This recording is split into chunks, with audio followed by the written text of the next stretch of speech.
निवडून आलेत। माळेगाव कारखान्याच्या निवडणुकीत पराभव झाल्यानंतर माजी उपमुख्यमंत्री अजित पवार यांनी ही निवडणूक प्रतिष्ठेची केली।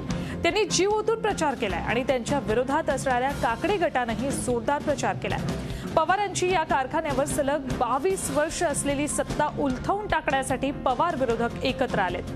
जलसंपदा राज्यमंत्री विजय शिवतरे, खासदार राजू शेट्टी, महादेव जानकर, चंद्रराव काकडे अशा मातब्बरांनी या निवडणुकीसाठी सभा घेतल्या होत्या। आपल्यासोबत आमचे प्रतिनिधी अरुण मेहत्रे आहेत, त्यांच्याकडून अपडेट्स घेऊयात। अरुण, या निवडणुकीकडे, या निकालाकडे सगळ्यांचं लक्ष लागलेलं आहे।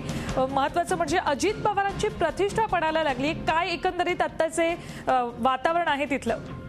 सुवर्ण, आपल्याला माहिती आहे की बारामती परिसरामध्ये एकूण 3 कारखाने आहेत आणि तिन्ही कारखान्यांवरती पवारांचं वर्चस्व गेली अनेक वर्ष आहे।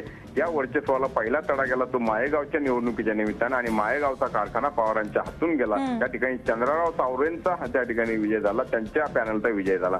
आज त्याचीच पुनरावृत्ती या ठिकाणी होणार का याबद्दल खरी तर उत्सुकता आहे। सोमेश्वर कारखाना गेली 22 वर्षे पवारांच्या ताब्यात आहे, मात्र या कारखान्यात देखील, या निवडणुकीत देखील सगळे विरोधक जे आहेत पवारांचे ते एकत्र आले। विशेष म्हणजे की जे काकडे प्रमुख विरोधक किंवा परंपरागत विरोधक मानले जातात, तर त्यांच्यामधले जे 2 गट होते ते देखील एकत्र आलेत आणि त्याला स्वाभिमानी शेतकरी संघटना, महादेव जानकर आणि शिवसेनेचे विजय शिवतारे यांची देखील साथ मिळाली। आता अशा परिस्थितीमध्ये पवारांचा पाडाव याही ठिकाणी होणार का याबद्दल उत्सुकता आहे। गेले अनेक दिवस म्हणजे या निवडणुकीच्या काळामध्ये अजित पवार स्वतः सोमेश्वर परिसरामध्ये तळ ठोकून होते। त्यांनी अगदी सगळा मतदारसंघ जे आहेत या कारखान्याचे ते सगळे पिंजून काढलेले आहेत आणि लोकांना आश्वासन देऊन लोकांना आपल्या बाजूने टिकून ठेवण्याची ठेवण्यासाठी त्यांनी प्रयत्नांची पराकाष्ठा केली आहे। या प्रयत्नांना यश येते की विरोधकांच्या हाती हा कारखाना जातो हे आता पाहावं लागेल।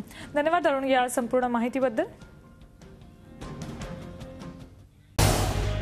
झी 24 तास रहा एक पाऊल पुढे।